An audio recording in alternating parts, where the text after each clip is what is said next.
بسم الله الرحمن الرحيم.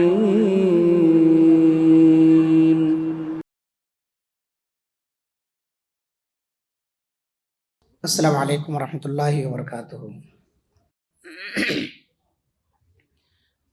الحمدللہ رب العالمین والصلاة والسلام علی رسولہ الامین وعلی آلہ وصحبہ اجمعین ومن تبعہم بإحسان الی یوم الدین. اما بعد، رب اشرح لی صدری ویسر لی امری واحلل عقدۃ من لسانی یفقہوا قولی. رب زدنی علما اللہم انفعنا بما علمتنا وعلمنا ما ينفعنا وزدنا علما وعملا آمین یا رب العالمین. طہارت کے احکام مسائل یہ فقہ کے اندر تسلسل کے ساتھ ہے، جو ہر اتوار بعد نماز عشاء مسجد توحید اہل حدیث 7 ٹامس کے اندر جاری ہے. اس کا آج کا جو سلسلہ ہے وضو سے متعلق احکام مسائل میں، ہم آج کے درس میں وضو کے فرائض اور واجبات کیا ہیں اور کتنے ہیں، اس سلسلے میں جانکاری اور معلومات حاصل کریں گے. گزشتہ درس میں وضو کا لغوی اور شرعی معنی اور اسی طرح سے وضو کی مشروعیت کے تعلق سے بات ہوئی تھی، اور ایسے ہی وضو کی فضیلت اور اس کی شرطیں. تو آج کا جو درس ہے وضو کے فرائض اور واجبات سے متعلق ہے. فقہ کے اندر جب اہل علم اور فقہا وضو کے فرائض اور واجبات کہتے ہیں تو اس سے وضو کے ارکان بھی مراد ہوتے ہیں، جیسا کہ شیخ صالح العثیمین رحمہ اللہ نے اپنی کتاب کے اندر الشرح الممتع، بڑی مشہور شرح ہے، اس کے اندر انہوں نے اس کو ذکر کیا ہے کہ جب فرائض الوضو و واجباتہ کہا جائے تو اس سے مراد ارکان الوضو ہوتا ہے. تو فرائض وضو اور واجبات، واجب کسے کہتے ہیں؟ واجب ایسے کام کو کہتے ہیں جس کے کرنے کا مطالبہ شارع علیہ السلام نے مکلف سے لازمی طور پر کیا ہو، یعنی جزم اور قطعیت کے ساتھ کیا ہو کہ آپ کو کرنا ہی ہے، جس کے کرنے پر ثواب ملتا ہے اور نہ کرنے پر گناہ اور سزا ملتی ہے. تو یہ فرائض ایسے ہیں کہ اگر آپ ان میں سے وضو کرتے ہوئے کچھ بھی چھوڑ دیے ہیں تو آپ کا وضو نہیں ہوگا، اور ویسے ہی آپ نے وضو بنا لیا، نماز پڑھ لیے تو نماز بھی نہیں ہوگی. اس کا مطلب یہی ہے. تو شارع علیہ السلام نے جس چیز کے کرنے کا مطالبہ جزم اور قطعیت کے ساتھ یعنی لازمی طور پر کیا ہو اور جس کے کرنے پر ثواب ملتا ہو، نہ کرنے پر یعنی اس کے چھوڑ دینے پر گناہ اور سزا ملتی ہے. تو آئیے دیکھتے ہیں آج کی واجبات وضو کیا ہیں. سب سے پہلا جو واجب ہے وضو کے اندر، جب بھی ہم وضو بنائیں گے تو اس کا خیال رکھیں گے، چہرہ دھونا. یہ واجب ہے، وضو کے اندر چہرے کا دھلنا واجب ہے. اب چہرہ کسے کہتے ہیں اور اس کی حد کیا ہے؟ تو چہرہ لمبائی میں اگر دیکھا جائے تو بال کے اگنے کی جگہ سے لے کر کے تھوڑی کے نیچے تک کے حصے کو لمبائی میں چہرہ کہتے ہیں، اور چوڑائی میں ایک کان سے دوسرے کان کے حصے تک کا جو حصہ ہے، جگہ ہے، اس کان کی لو سے یہ جو چھوٹی والی لڑکی ہے وہاں سے لے کر کے دوسرے کان کے حصے تک یہ چوڑائی میں چہرہ ہے. تو بال کے اگنے سے لے کر تھوڑی کے نیچے والے حصے تک اور ایک کان سے لے کر دوسرے کان تک کے حصے کو چہرہ کہا جاتا ہے۔ تو جب بھی فقہ کے اندر کہا جاتا ہے چہرہ دھونا، تو اس کے اندر کلی کرنا، ناک میں پانی چڑھانا اور اسے جھاڑنا یہ بھی شامل ہوتا ہے۔ اللہ کے رسول صلی اللہ علیہ وسلم نے حدیث کے اندر بیان فرمایا اذا توضأت فمضمض، جب تم وضو کرو تو کلی کرو۔ اور دوسری حدیث کے اندر آپ صلی اللہ علیہ وسلم نے فرمایا ناک میں پانی لے جانے میں مبالغہ کرو الا یہ کہ تم روزے سے ہو۔ تو روزے کی حالت میں ہمیں اجتناب کرنا ہے، لیکن غیر روزے دار اگر ہم ہیں تو ہمیں وضو کرتے ہوئے اس بات کا خیال رکھنا چاہیے کہ ہم ناک میں پانی چڑھانے میں مبالغہ کریں، اور خاص طور سے سردی کے موسم میں اس کا اور زیادہ خیال رکھنا چاہیے، کیونکہ ناک کے اندر جو ریٹ ہوتی ہے وہ اکثر و بیشتر لوگوں کو سردی کے موسم میں سردی ہو جاتی، زکام ہو جاتا ہے، اور کبھی کبھار ہوا وغیرہ لگنے کی وجہ سے ناک کی جو ریٹ ہے وہ سوکھ جاتی ہے، اور پھر وہ نکالنے میں، صاف کرنے میں خون اور بہت ساری تکلیف کا سامنا کرنا پڑتا ہے، خون وغیرہ بھی نکلنے لگتے ہیں۔ تو اگر ہم وضو بناتے وقت میں اس کا خیال رکھیں تو پانی پہنچا کر کے ہم اس کو بہت آسانی کے ساتھ چھوڑا سکتے ہیں۔ اس پر تجربہ کیجیے، اللہ کے رسول صلی اللہ علیہ وسلم نے جو بیان فرمایا ہے اس میں بہت ساری حکمت ہے، تو آپ بہت ساری تکلیفوں سے بچ جائیں گے، اپنے جسمانی تکلیفوں سے بچ جائیں گے۔ اور ناک بڑا نازک حصہ ہوتا ہے، اندرونی حصہ، تھوڑا سا بھی اگر اس کے اندر کچھ کٹ پھٹ جائے، زخم ہو جائے، بار بار ہاتھ وہیں جاتا ہے۔ محفل میں بیٹھے رہتے ہیں ہم، کبھی کبھار بار بار ہاتھ وہاں جانے کی وجہ سے شرمندہ بھی ہو جاتے ہیں، کیونکہ یہ سب چیزیں محفل کے آداب کے خلاف ہیں۔ تو ہماری شریعت نے ہمیں ایسا فارمولہ عطا فرما دیا کہ ہم ان سب ساری شرمندگیوں سے بچ سکتے ہیں۔ جب آپ وضو کریں 5 وقت کے وضو میں اس کا خیال رکھ لیجئے، انشاءاللہ اس طرح کی چیزوں سے آپ محفوظ رہیں گے۔ تو یہ دونوں حدیثوں پر اگر ہم غور کریں تو دونوں حدیثوں کے اندر کلی کرنا، ناک جھاڑنا، اس کا تذکرہ آیا ہے، ناک میں پانی چڑھانا۔ نبی صلی اللہ علیہ وسلم نے حدیث بیان فرمائی جب تم میں سے کوئی بھی آدمی وضو کرے تو اسے چاہیے کہ اپنے ناک میں پانی ڈالے، ثم لیستنثر، پھر اسے جھاڑے۔ تو اسے جھاڑنے کا آپ صلی اللہ علیہ وسلم نے حکم دیا ہے۔ تو چہرہ دھونے میں کلی کرنا اور ناک میں پانی چڑھانا اور اسے جھاڑنا، یہ تینوں چیزیں شامل ہیں۔ تو یہ پہلا واجب ہوا، چہرہ دھونا۔ دوسرا واجب ہے دونوں ہاتھوں کو کہنیوں سمیت دھونا۔ اللہ رب العالمین نے آیت وضو کے اندر اس کا تذکرہ فرمایا ہے، اور رب العالمین نے فرمایا کہ تم جب وضو کرو تو اپنے ہاتھوں کو کہاں تک دھو؟ وَأَيْدِيَكُمْ إِلَى الْمَرَافِقِ، مرفق تک دھو، مرفق تک، کوہنی تک دھو۔ اور تیسرا جو واجب ہے پورے سر کا مسح کرنا، پورے سر کا مسح کرنا۔ بہت سارے لوگ سر کا جب مسح کرتے ہیں تو کس بات کا خیال رکھتے ہیں؟ یہاں سے تو لے جاتے ہیں، یہاں سے لے کے گئے یہاں تک، لیکن یہیں سے کان پر لے آتے ہیں یا گردن پر لے آتے ہیں۔ یہ غلط ہے۔ جہاں سے آپ لے گئے تھے وہاں تک لے جائیے، گدی تک، اور پھر واپس وہیں لانا ہے جہاں سے لے گئے تھے آپ۔ تو اکثر لوگ واپسی کا راستہ بھول جاتے ہیں، بھٹک جاتے ہیں، واپسی کا راستہ کیا ہے۔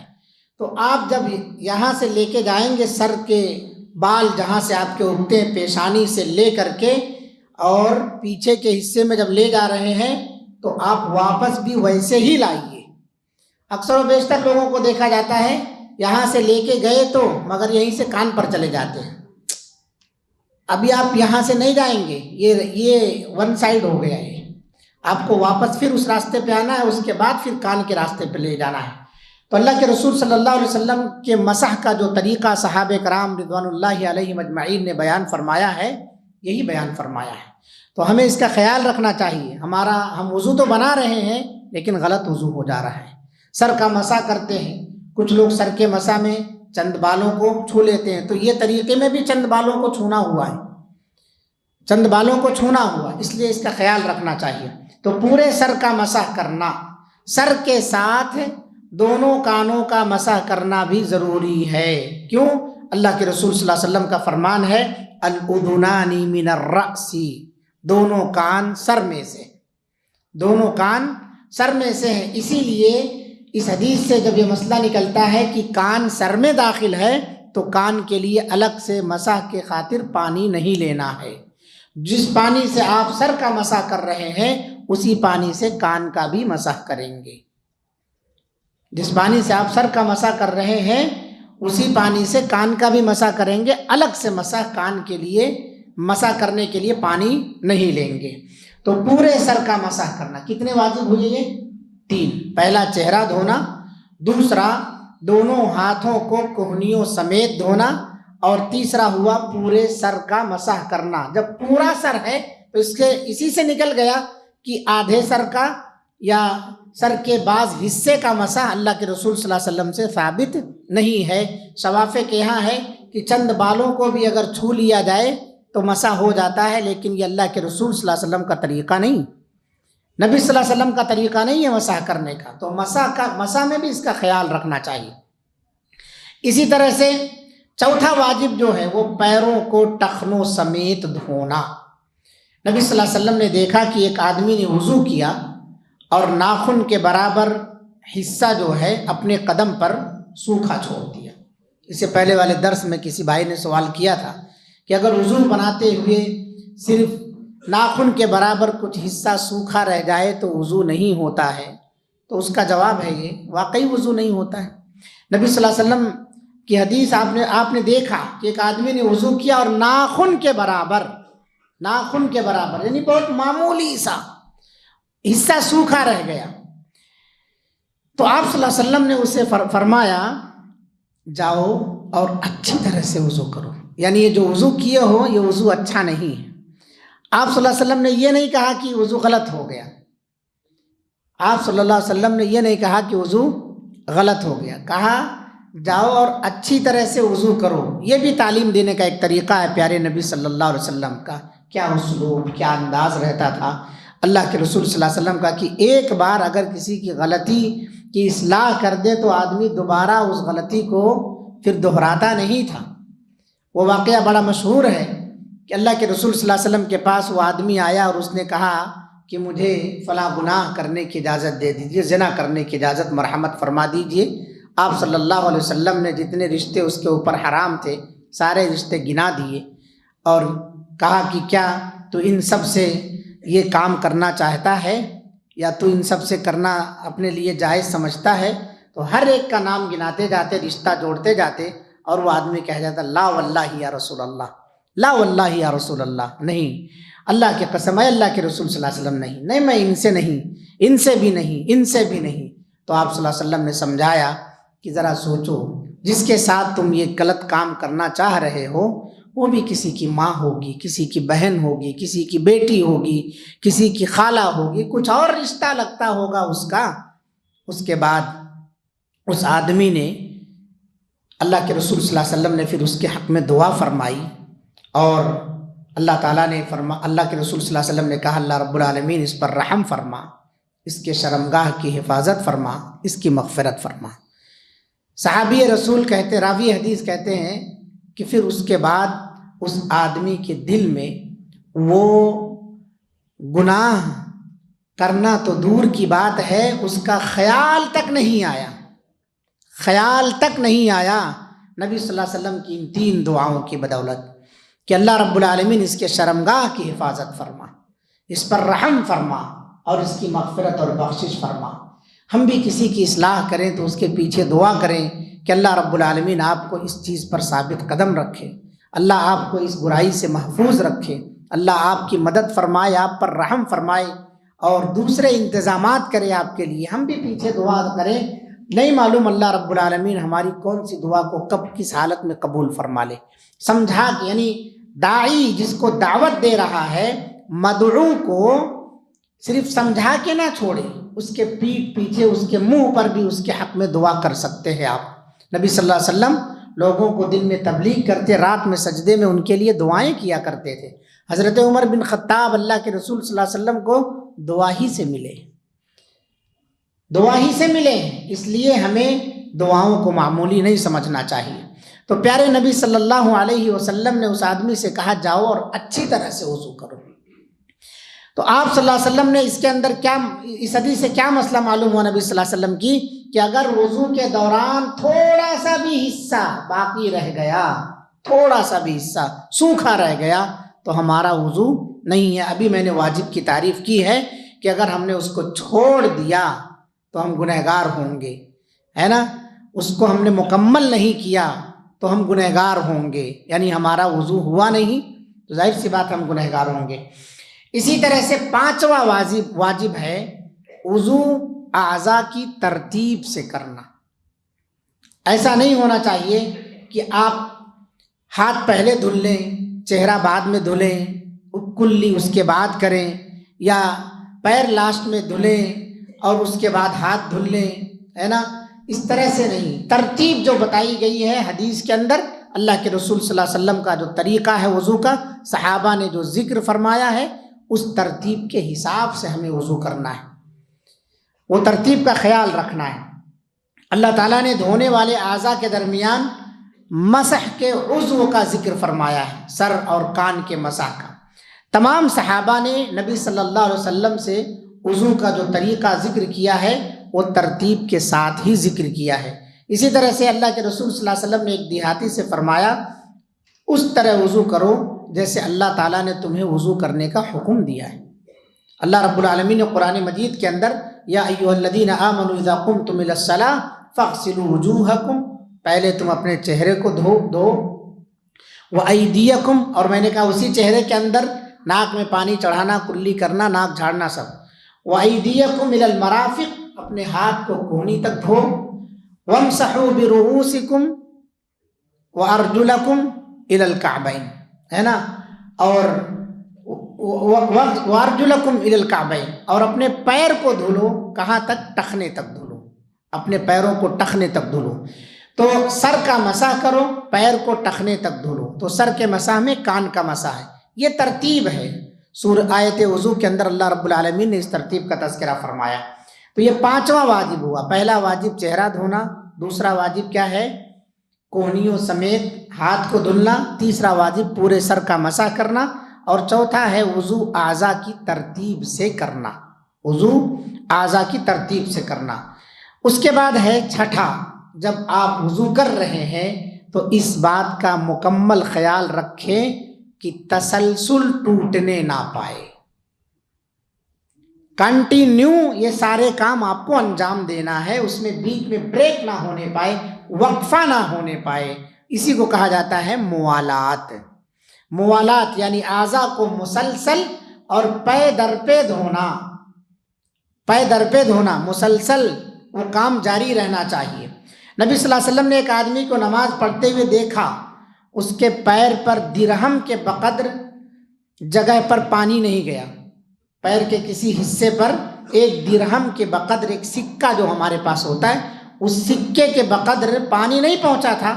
آپ صلی اللہ علیہ وسلم نے اس آدمی سے کہا جا کے دوبارہ وضو کرو، دوبارہ وضو کرو، ورنہ آپ کہہ سکتے تھے نا کہ جا کے اتنا حصہ دھل کے آ جاؤ۔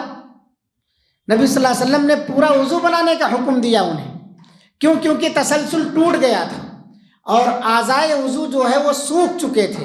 اب اس سوکھنے کے درمیان اتنا حصہ جو سوکھا تھا، پانی نہیں پہنچا، وہ چمک رہا تھا۔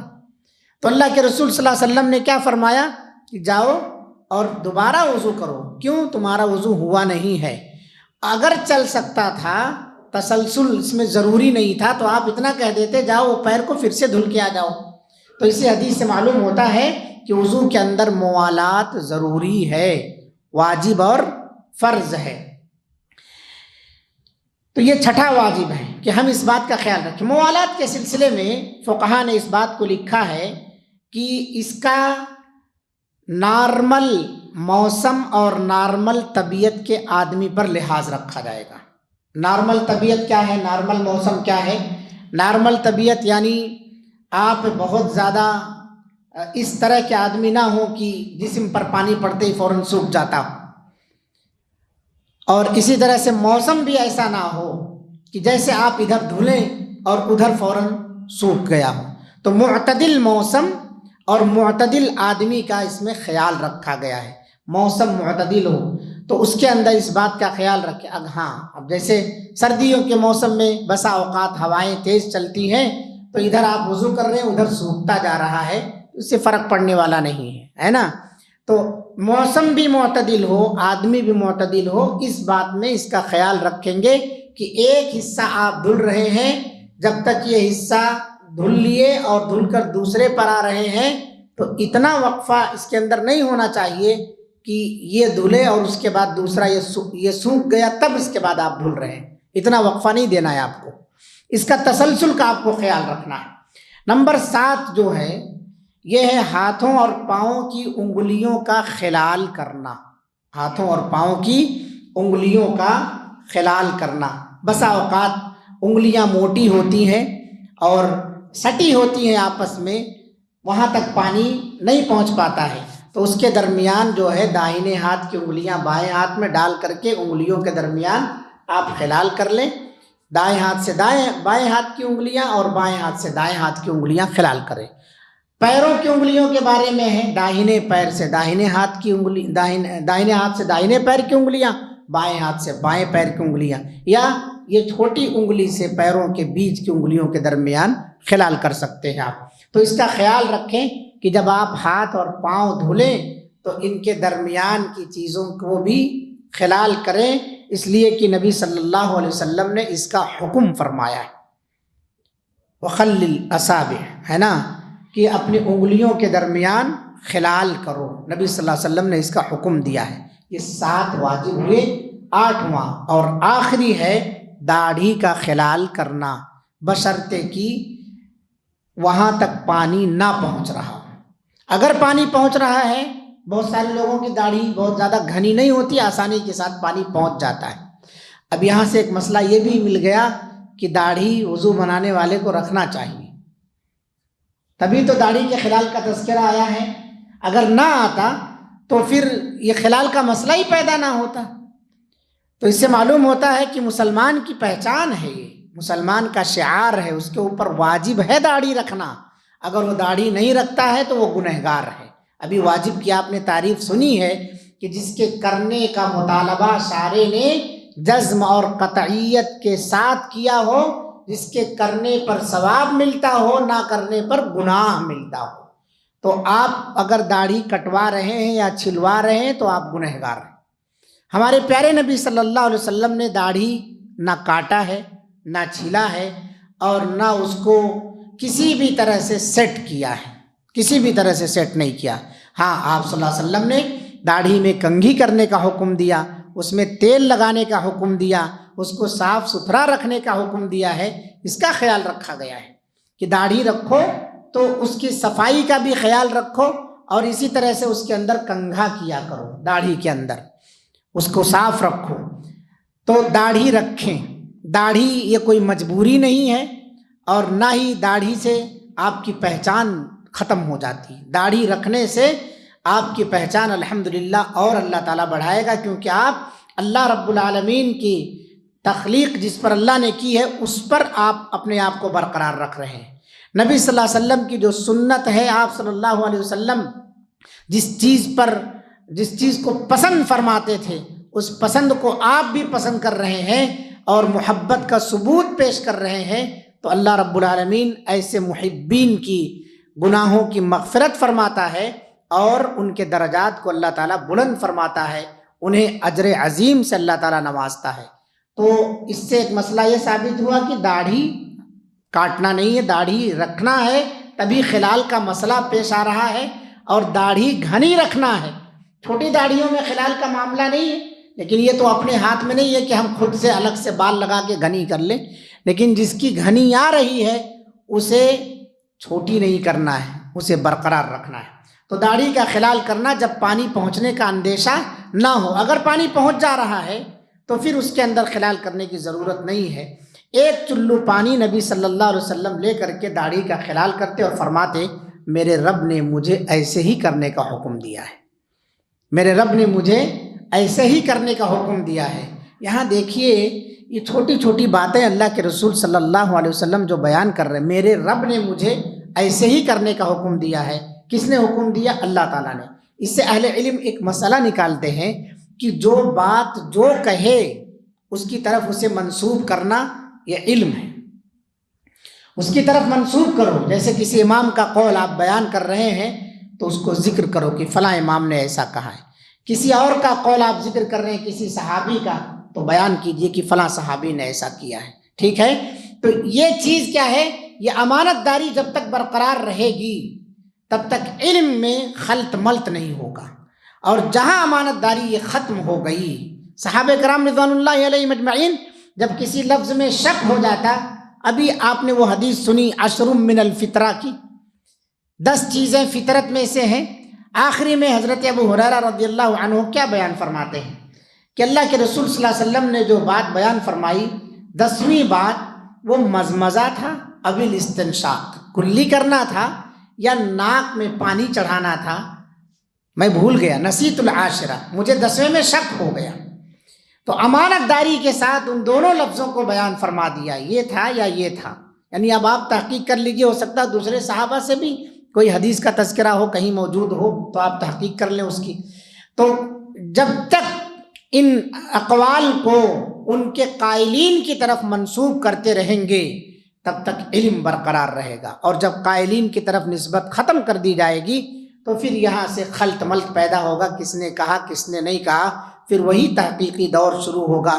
اس کا کہنے والا جو ہے اس کی سند ان سے ملتی ہے یا نہیں ملتی ہے، طرح طرح کی چیزیں، پھر فتنے شروع ہو جاتے ہیں علم کے، اور وہاں سے گمراہیاں شروع ہونے لگتی ہیں۔ تو یہ 8 واجبات آپ کے سامنے رکھے گئے ہیں نماز کے، وضو کے واجبات اور فرائض۔ پہلا چہرہ دھونا، دوسرا دونوں ہاتھوں کو کونیوں سمیت دھونا، تیسرا پورے سر کا مسح کرنا اور سر کے مسح میں کان بھی شامل ہے، اور چوتھا ہے پیروں کو ٹخنوں سمیت دھونا۔ ٹخنوں سمیت دھونا، ٹخنے تک دھونا واجب ہے، اس سے نیچے ہے تو آپ کا وضو نہیں ہوگا، یہ بات یاد رکھیے۔ اسی طرح سے کونی تک دھلنا واجب ہے، بعض لوگ یہاں تک دھل لیتے ادھر کا حصہ چھوڑ دیتے ہیں، یہ سوکھا رہ جاتا ہے، یہ پورا دھلنا ہے یہاں تک آپ کو، اس سے اوپر آپ جا سکتے ہیں لیکن اس سے نیچے ہے تو آپ کا وضو نہیں ہوگا۔ اس سب کا خیال رکھنا چاہیے۔ اور سر کے مسح میں بھی بتایا گیا کہ یہاں سے لے جا کر کے واپس پھر وہ لے کے آنا ہے۔ اگر آپ نے یہیں سے اتار دیا، گردن پر چلے گئے یا کان پر چلے گئے تو پھر آپ کا وضو نہیں ہوگا۔ اور اسی میں ایک مسئلہ اور ہے کہ گردن کا مسح کہیں بھی ثابت نہیں ہے، گردن کا مسح کہیں بھی ثابت نہیں ہے، کیونکہ اگر گردن کا مسح ثابت ہوتا تو صحابہ کرام رضوان اللہ علیہم اجمعین ضرور نبی صلی اللہ علیہ وسلم کے وضو میں اس کا تذکرہ فرماتے۔ اس سے پتہ چلتا ہے گردن کا مسح کرنا حدیث کے خلاف، اور جو کام حدیث کے خلاف ہو اسے دین سمجھ کے کیا جا رہا ہو وہ بدعت ہے۔ ثواب سمجھ کے جو کام انجام دیا جا رہا ہو، دین کا حصہ نہ ہو، نبی صلی اللہ علیہ وسلم کا اس پر حکم نہ ہو، وہ بدعت ہے۔ جیسا کہ آپ صلی اللہ علیہ وسلم نے بیان فرمایا، من عمل عملا لیس علیہ امرنا فہو رد، جو بھی کوئی ایسا کام کرتا ہے جس پر ہمارا حکم نہیں ہے تو وہ مردود ہے۔ تو ہمیں گردن کا مسح کرنے کا حکم اللہ کے رسول صلی اللہ علیہ وسلم نے نہیں دیا ہے۔ بعض اہل علم نے تو یہاں تک لکھا ہے کوئی ضعیف حدیث بھی نہیں ہے گردن کے مسح پر، صحیح تو چھوڑیے ضعیف حدیث بھی نہیں ہے، یعنی یہ سب چیزیں موضوع ہیں، اس کو شریعت سمجھ کر کے گردن پر مسح لوگ کر رہے ہیں۔ اور کیا حوالہ دیا جاتا ہے، بتایا کیا جاتا ہے کہ گردن پر مسح کرنے سے گردن موٹی ہوتی ہے، یا گردن کی صفائی، جس چیز کی صفائی مقصود تھی اس کو شریعت نے بتا دیا ہے، جو وضو میں واجب تھا اس کو شریعت نے بتا دیا، تو گردن کا مسح بدعت ہے۔ اور چوتھا ہے پیروں کو ٹخنوں سمیت دھونا، پانچواں ہے وضو اعضاء کی ترتیب سے دھلنا ہے، چھٹا ہے تسلسل، کنٹینیوسلی دھلتے رہنا ہے، جو بتایا گیا ترتیب اس کے اندر پھر کنٹینیو یہ چیز ہونا چاہیے جس کو کہتے ہیں موالات، تو موالات یہ واجب ہے وضو کے اندر۔ ایسے ہی وضو جب بنائیں تو 7واں واجب اس کا خیال رکھیں کہ ہاتھوں اور پاؤں کی انگلیوں کا بھی خلال کرنا ہے تاکہ پانی ہر حصے پر پہنچ جائے، کوئی حصہ سوکھا نہ رہے۔ 8واں واجب اور آخری واجب داڑھی کا خلال کرنا ہے، جس سے بتایا گیا کہ داڑھی رکھیے، داڑھی میں خلال کریں، یہ وضو کے واجبات میں سے ہے۔ تو یہ آج کا درس تھا۔ اللہ رب العالمین سے دعا ہے مولا کریم ہم تمام لوگوں کو جو بھی ہم یہ علمی باتیں علمی مجلسوں میں بیٹھ کر کے سیکھ رہے ہیں اس پر ہمیں مکمل طور سے عمل کرنے کی توفیق عطا فرمائے۔ رب العالمین ہم تمام لوگوں کو علمی حلقوں سے دلچسپی رکھنے اور اس میں اپنی شرکت کو لازمی بنا کر کے اللہ تعالیٰ کی رحمت کے حقدار بننے کی توفیق عطا فرمائے، فرشتوں کی دعاؤں کے حقدار بننے کی توفیق عطا فرمائے۔ اللہ تعالیٰ کی دیگر مخلوق، مچھلیاں، چونٹیاں اور دیگر مخلوق جو بھی دعا کرنے والی ہیں، اللہ تعالیٰ جن کو مکلف کیا ہے، لگایا ہے، اللہ تعالیٰ ہمیں ان سب کی دعاؤں کا مستحق قرار پانے کی توفیق عطا فرما، اور ایسے مواقع جہاں بھی میسر ہوں ان موقعوں سے فائدہ اٹھانے کی اللہ تعالیٰ توفیق عطا فرما۔ اللہ رب العالمین جو لوگ بھی اس طرح کی مجلسوں کو رچا رہے ہیں، محنت کر رہے ہیں، کاوش کر رہے ہیں، کسی بھی طرح کی محنت ہو، رائے مشورے کی محنت ہو یا اسی طرح سے ریکارڈنگ کی ہو یا کوئی بھی اور ہو، علماء کے انتظامات کی ہو، اللہ ہر ایک کی خدمات کو قبول فرما۔ جو سن رہے ہیں اللہ رب العالمین سامعین کی بیٹھک اور ان کی یہاں کی حاضری اور سماعت کو اللہ تعالیٰ قبول فرما۔ رب العالمین ہم سب کے لیے اس محفل کو، اس مجلس کو میزان حسنات میں اضافے کا ذریعہ بنا، رب العالمین رفع درجات کا ذریعہ بنا، ہمارے لیے کفارے سیئات بنا۔ بار الہ ہم سب کو جو باتیں ہم نے سنی ہیں اس پر عمل کی توفیق عطا فرما۔ آمین وآخر دعوانا الحمدللہ رب العالمین، والسلام علیکم ورحمۃ اللہ وبرکاتہ۔ سبحانک اللہم وبحمدک، اشہد ان لا الہ الا انت، استغفرک واتوب الیک۔ جزاکم اللہ احسن الجزاء۔